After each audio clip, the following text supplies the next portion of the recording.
Assim está escrito. Elias partiu e encontrou Eliseu, filho de Safate, arando um campo. Havia 12 parelhas de bois no campo, e Eliseu arava com a última parelha. Elias se aproximou de Eliseu, lançou sua capa sobre os ombros dele e continuou a caminhar. Eliseu deixou os bois ali, correu atrás de Elias e disse: primeiro deixe-me dar um beijo de despedida em meu pai e minha mãe, então o seguirei. Elias respondeu: pode voltar, mas pense no que ele fez. Eliseu voltou para sua parelha de bois e os matou. Usou a madeira do arado para fazer fogo e assar a carne. Distribuiu a carne para o povo da cidade e todos eles comeram. E então partiu com Elias como o seu Deus. Senhor nosso Deus, ninguém conhece o teu Espírito à parte da tua palavra e ninguém conhece a tua palavra à parte do teu Espírito. Assim nós rogamos a Deus que o teu Espírito nos dê a tua graça, para que possamos desfrutar desses tesouros do céu, dado a nós. Nós te pedimos, Pai, em nome de Jesus. Meus amados irmãos, falar de Eliseu é falar de um dos mais notáveis homens de Deus nas Sagradas Escrituras. Falar de Eliseu é um personagem que remota a quase 2.800 anos atrás, mas um homem que se resistiu muita coisa a seu respeito. Eliseu é um dos que mais fez milagres registrados nas Sagradas Escrituras no Antigo Testamento. Só para Jesus em frente. Um homem que curou muitas pessoas, fez milagres extraordinários, até depois de morto, ainda fez milagres. A história de Eliseu é uma história bastante interessante. À luz desta passagem que nós lemos, quero convidar meus amados irmãos a fazermos uma reflexão sobre o seguinte tema: as características de um homem de Deus em seu chamado. As características de um homem de Deus em seu chamado. É nesta linha de pensamento que nós olharemos para Eliseu e tiraremos algumas características, não todas, porque o tempo não nos permite, mas algumas que julgamos ser importantes e imprescindíveis para o momento. Rogamos a Deus que o Senhor nos faça, à luz desses poucos versículos, extrair essas características da vida de Eliseu em 3 tempos. Eliseu antes de conhecer o seu chamado, Eliseu atendendo o chamado e Eliseu exercendo o seu chamado. Nós conseguimos ver Eliseu na vida comum, na vida como ajudante e na vida como profeta. Vemos Eliseu como ele se comportava e como ele é em sua vida comum.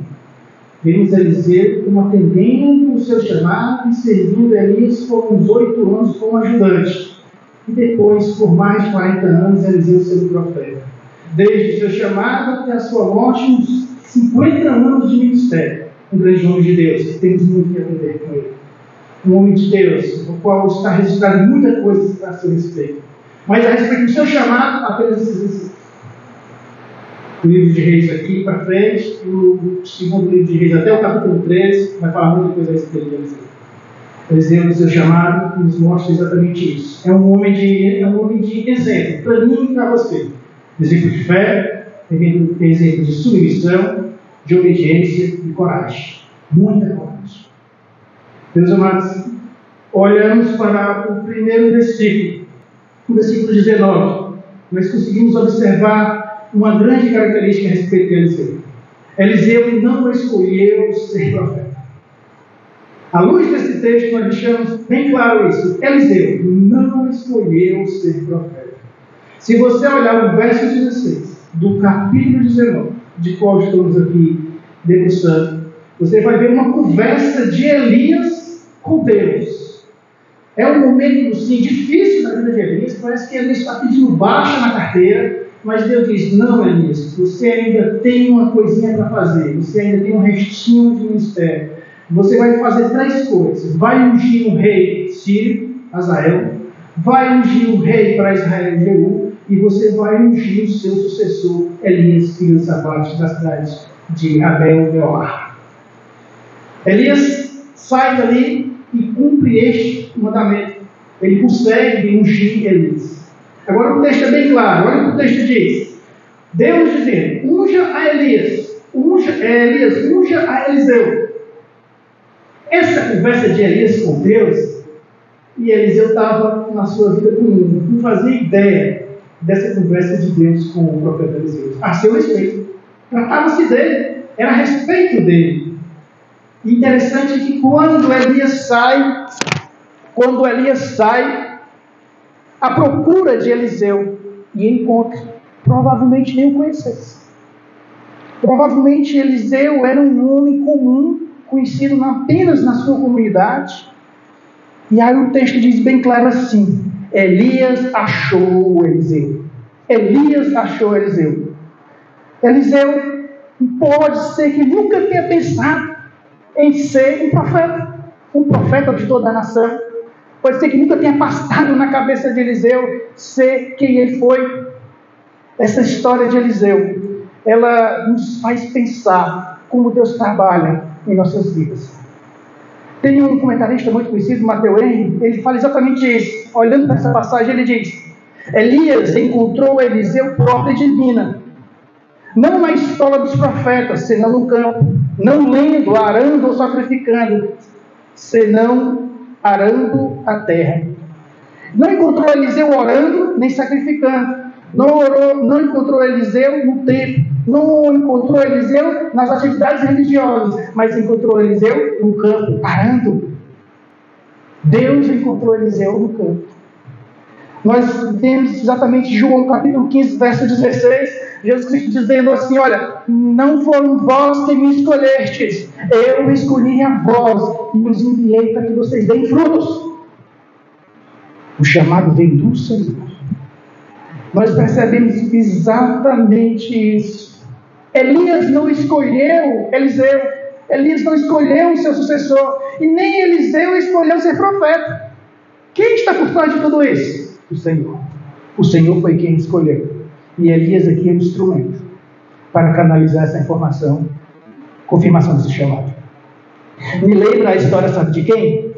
Do bispo Ambrósio, da antiga cidade de Melodiano, que hoje é em Milão, na Itália. A história de Ambrósio é muito rica. Ambrósio era o prefeito da cidade. E naquele tempo estava desocupado o cargo de sacerdote daquela cidade. E o bispo estava em vacância o cargo, e havia dois partidos, os nicenos e os arianos. Os nicenos, os mais ortodoxos, os arianos, mais conhecidos. E brigavam esses dois partidos para quem iria assumir a vacância do cargo de bispo da cidade. E estavam criando um celeuma a ponto de ter uma guerrilha. Ambrósio, um homem de negócio, um homem político, um bom administrador, sai do seu trabalho, vai até lá onde ele estava reunido no recinto e vai tentar acalmar os ânimos, vai conversar, vai dizer: tenha calma. E ele dá um discurso, quando ele, no meio do seu discurso, uma criança grita: Ambrósio o bispo, Ambrósio o bispo. E isso, a Assembleia fez coro e todos começaram a dizer: Ambrósio o bispo. O que Ambrósio fez? Saiu no meio de todo mundo, negando aquele convite, e saiu. E o povo atrás de Ambrósio o bispo, e ele: não quero ser Ambrósio, eu não quero ser bispo, isso vai atrapalhar os meus negócios, os meus projetos de ascensões aqui, na minha carreira política, vai atrasar, eu sou um administrador, eu não sou o bispo. Mas o povo insistindo: Ambrósio o bispo, e ele toma algumas atitudes drásticas. A história diz que ele vai até no seu gabinete e assina umas torturas para alguns presos, para ver se matou a imagem, ver se o povo desiste. O povo continua Ambrósio o bispo. Ambrósio ainda insiste em tentar macular sua própria imagem, para ver se o povo desiste dessa ideia. Ele chama meretrizes dentro da sua casa e fecha as portas. E o povo diz: Ambrósio o bispo, continua gritando Ambrósio o bispo. Resumindo, Ambrósio não consegue resistir. E Ambrósio aceita o cargo. Nem batizado ele era ainda, porque evitava o batismo por causa das suas transações, dos seus negócios com o Império Romano, era comum. Foi batizado, desde uma semana ele virou diácono, foi batizado, fez tudo e assumiu. E quem foi Ambrósio na história, irmãos? Catequizou nada mais, nada menos do que Agostinho de Hipona. Batizou Agostinho de Hipona. É um dos 4 doutores da Igreja Católica. Mas ele não queria ser bispo. Então nós olhamos para a história de Eliseu e é um homem que não escolheu ser profeta. Foi Deus quem escolheu. nós conseguimos ver também um outro aspecto, outra característica na vida de Eliseu, à luz desse texto que estamos aqui analisando. Se você olhar para o verso 20, você vai ver essa informação no verso 20. Deixou ele os bois e correu atrás de Elias. No verso 20. Deixou ele os bois e correu atrás de Elias. Nós conseguimos ver à luz dessa passagem que Eliseu era um homem de discernimento, que corre na direção certa. Eliseu é um homem de discernimento, que corre na direção certa. Ele deixou os bois e correu atrás de Elias. Meus amados irmãos, se nós olharmos para um outro personagem bem próximo, ainda na história de Eliseu, ele também correu, mas ele correu atrás de outras coisas. Em 2 Reis, capítulo 5, verso 21, nós temos Eliseu correndo atrás dos presentes de Naamã. Eliseu correu atrás de Elias. Geazi correu atrás dos presentes de Naamã. Um homem de discernimento entende as circunstâncias e opina pelo certo, corre para a direção correta.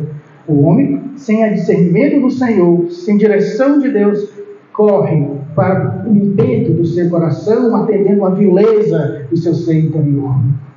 Eliseu atende a vileza do seu coração e corre atrás dos presentes deste mundo. Eliseu não. Eliseu corre atrás do seu chamado, daquilo que Deus prometeu. Nós conseguimos ver exatamente isso. O homem de Deus precisa ter discernimento para dar rumo à sua vida na direção certa. Nós podemos olhar para Jesus no Novo Testamento trazendo um ensinamento muito lindo sobre este aspecto da importância do discernimento espiritual. É uma pequena parábola que Jesus Cristo lá diz em Mateus 6, no versículo 22, aquela parábolazinha pequenininha que ele fala: olha, se os teus olhos forem bons, todo o teu corpo está em luz. Se os teus olhos forem maus, todo o teu corpo está em trevas. Jesus Cristo está dizendo com essa parábola exatamente isso, com discernimento. Se você tem um bom discernimento, todo o seu corpo caminha em segurança. Se você tem um homem de mau discernimento, você corre grandes perigos. Você compromete a sua vida em face do mau discernimento. Então Jesus está dizendo assim, a necessidade de termos discernimento espiritual, entendermos o que e o porquê das coisas e fazermos as decisões corretas. Nós precisamos orar e pedir a Deus sabedoria para discernir e coragem para tomar as atitudes corretas. Discernimento e coragem. E aqui Eliseu é um homem que deixa os bois, larga o que estava fazendo e corre atrás de Elias. Ele tem discernimento. Ele prova isso, ele mostra isso. O discernimento é importante para nos direcionar o caminho certo, e também o discernimento é importante para nós analisarmos como nós nos comportaremos diante dos desafios. Imagine aquele copo que está ali. Se você pega esse copo, imagine esse copo com a água até a metade. E esse copo com a água até a metade, se eu perguntar para vocês, esse copo está meio cheio ou meio vazio? Alguns podem ter uma visão pessimista e dizer que o copo está meio vazio. Outros podem olhar para o copo e dizer, não, o copo está meio cheio. Uma visão otimista, uma visão pessimista. O discernimento espiritual, ele nos faz perceber exatamente isso. Como você reage diante dos desafios? Oportunidade ou ameaças? Se nós tivermos um discernimento espiritual de Deus em nossas vidas, nós encararemos os desafios como oportunidades, não como ameaças. Tem até um ditado, né? Faça de um limão uma limonada, né? Tem um fundo de verdade por trás desse provérbio. Tem um texto nas Sagradas Escrituras que nos faz lembrar muito a eficácia do discernimento espiritual ainda na vida de Eliseu. Vocês lembram a história de Eliseu, quando o rei da Síria envia Naamã com uma carta e uns presentes, e ele chega até Israel, o rei na época era Jorão. Quando Jorão recebe a carta de Naamã, qual é a reação de Jorão? Rasga as vestes, lamenta e grita, poderia eu dar vida, curar alguém? É pressuposto aqui, é pretexto para o início de uma guerra. O que vou fazer? Então ele se atribula. Ele vê a carta, vê o desafio e se atribula e rasga as vestes e fica mesmo ali constrangido e todo o povo acompanha. Mas o que Eliseu diz quando sabe dessa notícia, dessa carta? Traga ele aqui e ele vai saber que tem nome de Deus em Israel. Diante daquele desafio, o rei treinou, viu como ameaça. Eliseu, um homem de discernimento, viu como uma oportunidade para glorificar o nome de Deus e ganhar uma alma para Jesus, né? Acreditamos que Naamã saiu diferente do que como entrou, né? Se diz, né? Sai desse culto diferente como você entrou. Esse encontro de Naamã com Eliseu, ele saiu diferente. Não só no corpo físico, mas também as suas concepções a respeito de Deus. Ele dá testemunho disso. Eliseu, um homem de discernimento que corre atrás e que corre na direção certa. Esta passagem nos faz refletirmos sobre isso. À luz desse texto, pedimos a Deus, meu Deus, precisamos do teu discernimento para enfrentarmos o desafio da vida como oportunidade para te servir e te glorificar. Precisamos, Senhor, da tua direção para discernir as circunstâncias e tomar as decisões certas diante de situações difíceis e adversas em nossas vidas. Irmãos, tem situações tão difíceis que, se não for Deus para nos dar direção, muito difícil acertaremos na resposta. Muito difícil acertaremos na posição correta. Tem situações tão melindrosas e complicadas que nós temos que estar nessa dependência do Senhor, como Eliseu aqui está. E olha interessante isso. Aqui já era um homem antes do seu ministério. É um homem na vida comum. Eu gosto de dizer que Eliseu, nas suas 3 fases, ele já era uma flecha. Com o seu chamado e a vida de aluno, por média de 8 anos, 7 anos ali sendo aluno de Elias, ele foi a flecha afiada. E a sua vida de ministério é a flecha eficaz no seu serviço. Mas ele já era uma flecha. Eliseu já era um homem de discernimento. Porque quando Elias joga a capa sobre Eliseu, ele entende. O texto diz que ele deixa os bois e ele corre atrás de Eliseu. Meus amados irmãos, e ainda nós conseguimos ver uma outra característica de Eliseu. Agora, ainda no verso 20, você percebe o que ele faz? Ele diz exatamente isso no texto, sagrado para mim e para você. Deixa-me beijar, pai e mãe. Olha o que isso quer dizer. Deixa-me beijar. Por que o autor de Reis, que eu não sei quem é, que escreveu, inspirado pelo Espírito de Deus, resiste a essa informação do chamado de Eliseu? Eliseu diz, deixa-me beijar pai e mãe. Sabe o que é isso? Eliseu era um homem que honrava as autoridades. Eliseu era um homem que honrava as autoridades. Isso nos lembra que mandamento? O 5º mandamento. Meus irmãos, permita-me fazer uma compreensão desta passagem, entendendo que Eliseu honrava as autoridades desde o seu berço, à luz de nossa confissão, nosso símbolo de fé. Se nós olharmos para a pergunta 124 do Catecismo Maior de Westminster, diz assim: o que significam as palavras pai e mãe no 5º mandamento? A pergunta 124 do nosso Catecismo Maior diz: o que significa a palavra pai e mãe do 5º mandamento? Olha o que os nossos teólogos da Assembleia de Westminster, reunidos ali, responderam. As palavras pai e mãe no 5º mandamento abrangem não somente os próprios pais, mas também todos os superiores em idade e dons, especialmente aqueles que, pela sua ordenação de Deus, estão colocados sobre nós em autoridade, quer na família, na igreja, no Estado. Esta passagem revela para mim e para você, deixe-me beijar pai e mãe, revela que Eliseu, ainda na vida de adulto, sabia respeitar, honrar o primeiro reduto de autoridade que ele conheceu, papai e mamãe. Um homem que já era experimentado em casa serve para o ministério. Um homem que já era uma flecha precisa apenas ser afiada para ser o seu uso eficaz. Isso mostra, meus estimados pastores e irmãos, que Eliseu, ele demonstra submissão e obediência. Antes do seu chamado, ele já era um homem obediente. Antes do seu chamado, ele já era um homem que honrava as autoridades. Um homem que já aprendeu dentro de casa, no seu primeiro reduto de autoridade, já observar. Ele será útil para o ministério. Isso mostra para mim e para você que esse texto, nosso profeta em análise, ele já era uma pessoa que Deus trabalhava na vida dele. Eu digo assim, o ministério, ele não faz do leviano um santo. Chamar ele para ser diácono, ser pastor, ser presbítero, aquele chamado, aquela ordenação, ele vem para cá, a igreja volta, não vai fazer dele essa transformação. Ele já precisa ser. Tanto que para o ministério, nós concluímos, né? No ministério não existe voluntário, né? Existe chamado, né? Não existe voluntário. Ainda que no tempo do coração ele queira por muitos outros motivos, mas isso não é o bastante. Precisamos chamar do Senhor. Os que são chamados pelo Senhor são os que servem, são os que Deus escolhe. Eliseu é um exemplo de submissão e obediência. Se nós olharmos para o seu aprendiz, nós podemos até observar sempre isso. A história de Eliseu, o chamado de Eliseu, o ministério de Eliseu, é um exemplo para nossas vidas. O seu ajudante Geazi é um contra-exemplo. É um pano de fundo que dá o contraste. Se Eliseu era um homem obediente aos seus pais, normalmente ele vai ser obediente na esfera civil, eclesiástica, já que ele era na esfera familiar. Desde pequeno ele já cumpria esse mandamento, porque é o que nos parece. Adulto ele não deixou, ele não abandonou honrar pai e mãe. Então ele servirá no âmbito eclesiástico, ele servirá no âmbito civil. Tem até um ditado que dizemos para os que estão ali prestes a casar, né?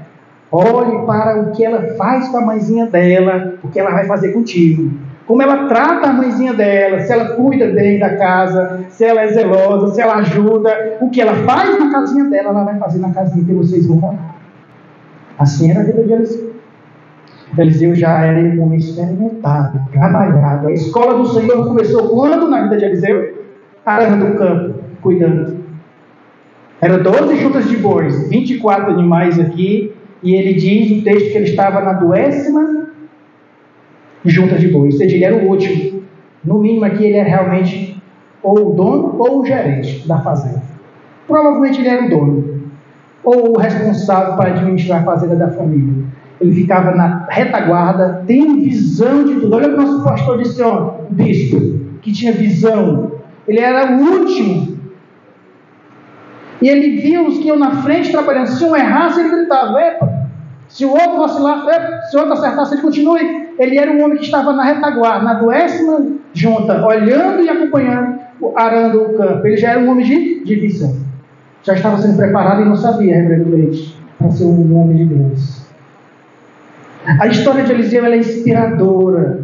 Fé, devoção, capacitação, humildade. Um homem que soube esperar. Ele era patrão. Largou tudo para começar do zero e virar ajudante, auxiliar de profeta. Desde chamado aqui, só vai aparecer o nome de Eliseu lá na partida de Elias. Provavelmente 7 a 8 anos, os comentaristas dizem. Ou seja, um anonimato, servindo, aprendendo na escola, começando do zero. Tem pessoas que querem chegar de paraquedas na igreja. Querem assumir os cargos de cair de paraquedas. Precisa de vida, precisa de itinerário para testemunhar o meu favor, o teu favor. A nossa história diz muito a nosso respeito. Vendo uma mensagem de Evangelho que diz assim: nós não somos o que dizemos, nós não somos o que falamos, nós somos o que fazemos. Essas são as impressões digitais, que é onde a gente passa deixa rastro. Nós somos o que fazemos. Nós não somos o homem, nós não somos os nossos discursos. Porque nós negamos o discurso com o que fazemos. Então, o que nós somos de fato é o que fazemos. E a nossa boca tem que ser o que fazemos. Por isso que Tiago diz, né? Uma coisa parecida sobre isso, né? Não fique só no discurso. Né? Ainda, continuando, não quero ser muito longo. Geazi é um exemplo do que Eliseu não era. Ele era um contra-exemplo. Nós percebemos que se Eliseu era um homem submisso às autoridades, obediente às autoridades, nós percebemos que o seu servo, o ajudante de Geazi, ele era diferente. Lembra que quando Naamã ofereceu presente para Eliseu, o que Geazi diz? Lá no capítulo 2 do livro de Reis, capítulo 5, verso 20, por aí, ele diz: olha, meu senhor Eliseu fez uma coisa errada em não aceitar os presentes de Naamã. Ele discorda do seu líder, ele discorda do seu mestre, ele vai contra o seu mestre. É um exemplo de rebeldia, é um exemplo de insubmissão. Ele vai dizer que ele está questionando o seu mestre, quando ele diz que não era para ele ter rejeitado os presentes. Então, certo como vive o Senhor, que eu arrancarei alguma coisa desse ciclo. Eu vou buscar um presente. O meu mestre faltou a respeito disso. Discordou do seu Senhor. Eliseu era o mestre e Geazi o ajudante. O ajudante discordando do mestre. Autoridade eclesiástica aqui entre o ajudante e o profeta. Nós temos Geazi discordando do seu mestre, que é o contra-exemplo. Elias é o exemplo. Eliseu é o exemplo. Nós conseguimos exatamente isso. Judas Iscariotes também discorda do que se faz de bom a respeito de Jesus. Quando Maria lá em Betânia unge os pés de Jesus, ele encabeça um movimento para dizer que aquilo é desnecessário. Gastar dinheiro com perfume jogando nos pés, na cabeça e ungindo Jesus. Parece que ele consegue pôr, ele encabeça. Vai encabeçar as pessoas a concordar com ele. Ele está discordando do que aquela mulher fez de bom para o seu Senhor. Por trás ele está discordando de tudo isso. Precisa Jesus intervir e dizer: não, ela fez uma boa ação. Tão boa ação que ela será lembrada. Meus amados irmãos, Acã, quando vai para a guerra e pega os despojos que não eram para pegar, ele está desobedecendo seus superiores. Geazi, Acã, Judas Iscariotes, parece que tem uma coisa em comum. Não gosta de obedecer aos seus superiores. Não olha para o quinto mandamento e não interpreta à luz do nosso teólogo vestinista, né? A pergunta 124 deixa bem claro. As nossas autoridades, aqueles que Deus nos colocou entre nós, do familiar, civil e eclesiástico.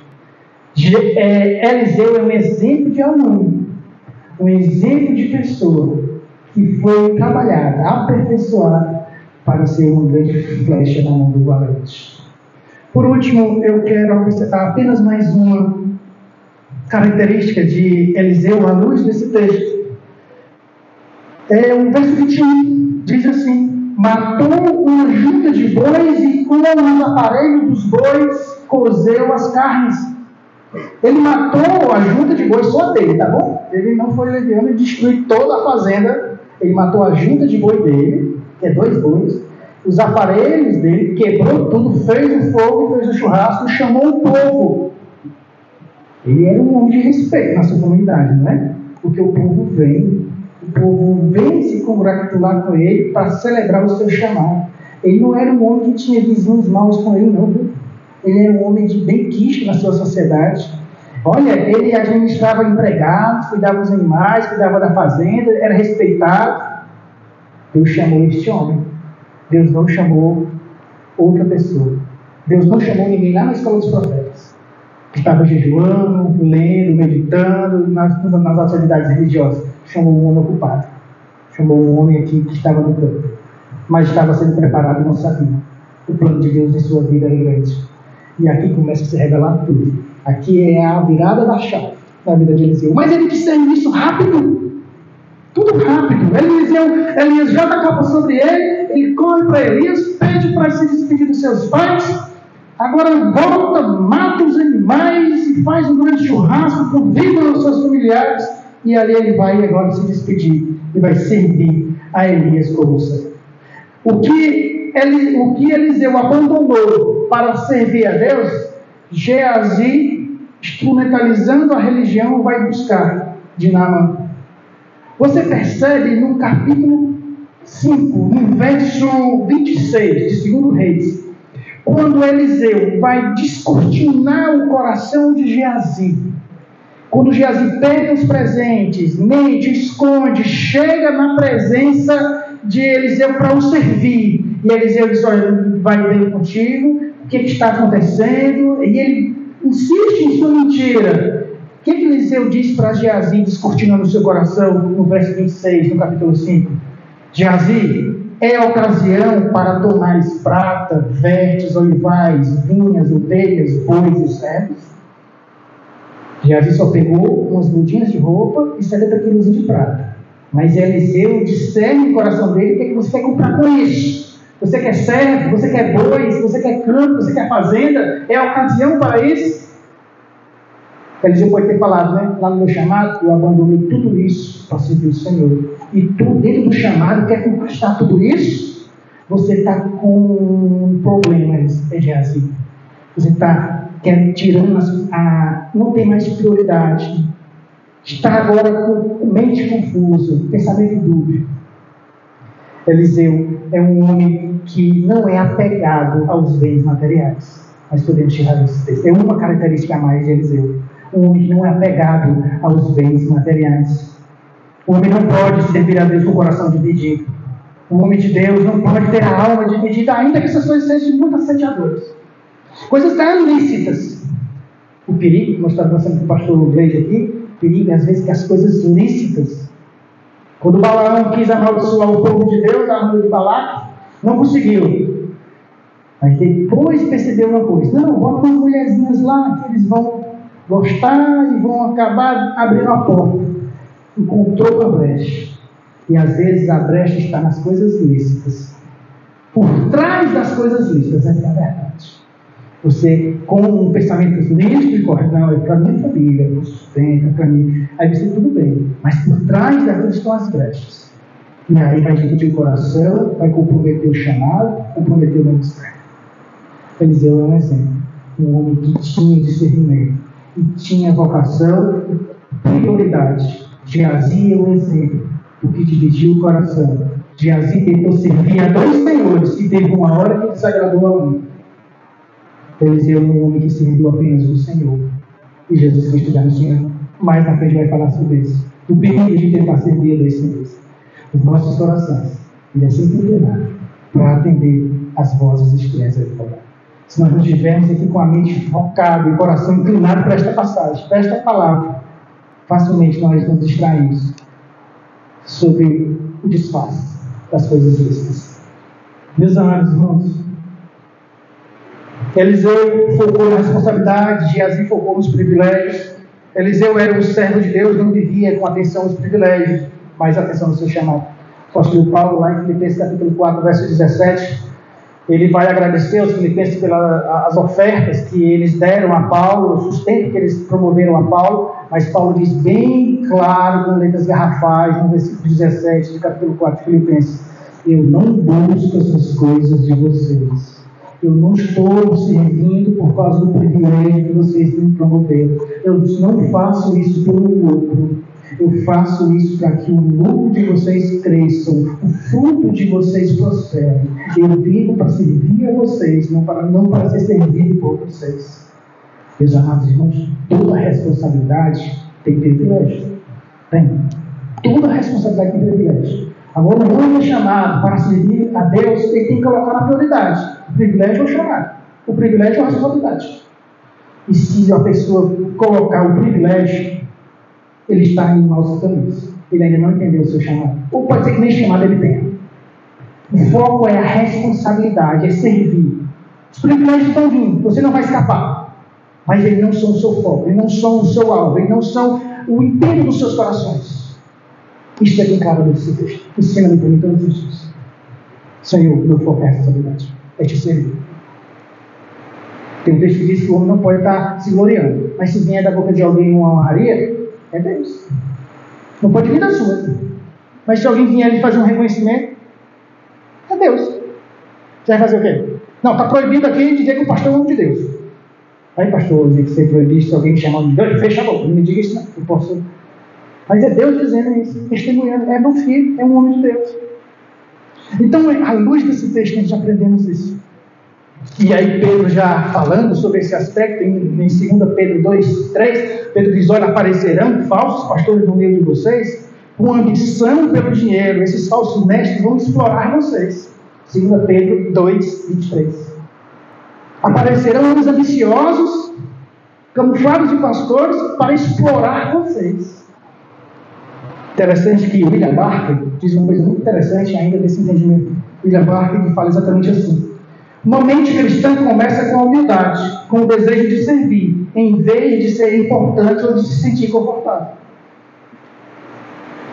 Uma mente cristã, ela começa com a humildade, com o desejo de servir, em vez de se sentir importante, em vez de se sentir confortável naquele chamado.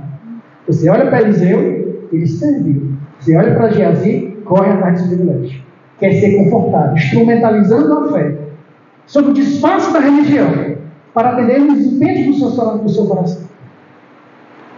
Para concluir, quero apenas fazer 3 lições, trazer 3 lições desse texto. Já estamos com 30 minutos refletindo sobre esta passagem riquíssima, que caberia muito mais, mas o tempo não nos permite. Primeira lição que tiramos para a conclusão da reflexão desse texto nesta manhã.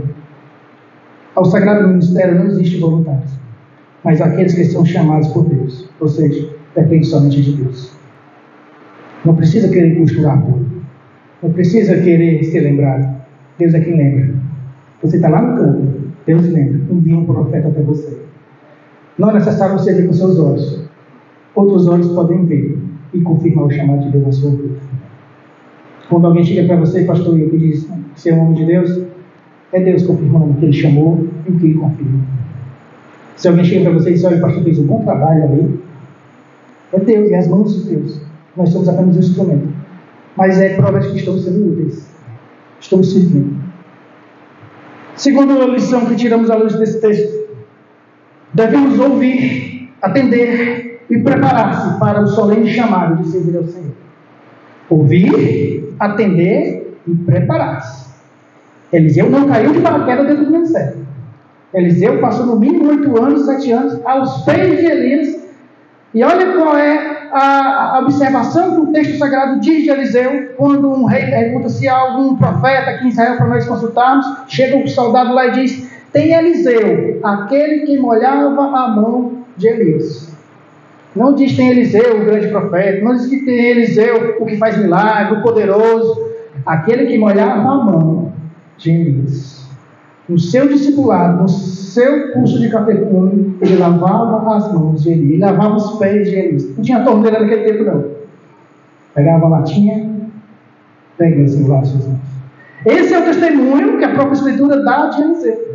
Quem era Eliseu? Na escola. Depois vai dizer mais sobre ele como profeta. Devemos ouvir, preparar-se. Tem uma parábola de um filósofo chamado Søren Kierkegaard, o circo pegando fogo. Vocês conhecem? Essa parábola, quando ele falou, ele não pensou nesse texto aqui não.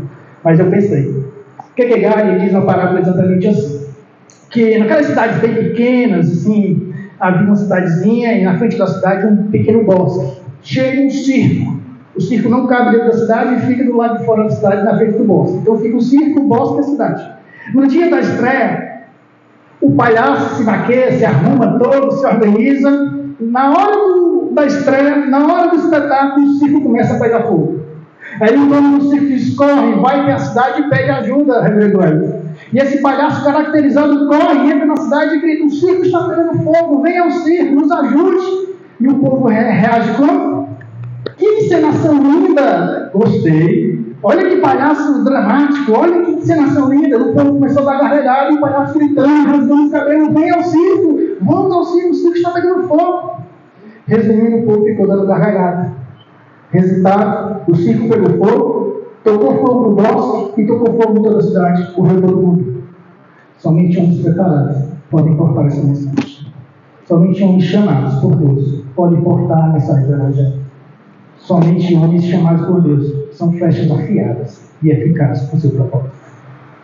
E por último, meus amados irmãos, última lição que tiro desse texto: não devemos procurar privilégios, fama, holofotes ou projeções. A respeito de Eliseu, nós só temos 4 informações: seu nome, seu pai, sua cidade, sua profissão. Não tem mais nada não. Não diz os seus grandes feitos, só diz seu nome, seu pai, sua cidade e sua profissão. Pode ser que o autor bíblico, inspirado pelo Espírito Santo, mostre com isso que para Deus não faz diferença o quão grande é ou quão pequeno é, porque tudo depende do Senhor. A glória dele, ele é que trabalha, ele que quer. Isaías capítulo 42, verso 8, ele diz: a minha glória eu não divido com ninguém, eu não divido ela com ninguém. Então, o nosso objetivo é olhar para esse texto e aplicarmos em nossos corações e dizer: Senhor, me ajuda a ser um homem de discernimento, me ajuda a honrar as autoridades que tu colocas sobre mim, me ajuda a não ser apegado às coisas deste mundo, mas ouvir, atender e se preparar para te servir, Senhor. Vamos fazer uma pequena oração agradecendo a Deus pela exposição de sua palavra. Senhor, nosso Deus, nós te damos graça por esta manhã, o Senhor nos reúne e pela Tua palavra que é rica aos nossos corações, o Teu Espírito, Deus, que nos faz compreendê-la e vivê-la. Fica conosco, Deus, abençoa-nos, faz com que essas verdades sejam âncoras em nossos corações, onde estivermos, como estivermos, a Tua palavra esteja viva em nossas mentes e em nossos corações. Abençoa os Teus pastores, os presbíteros, os homens de Deus que o Senhor chamou, preparou e hoje te serve, Senhor. Fica conosco, nós te pedimos, em nome de Jesus.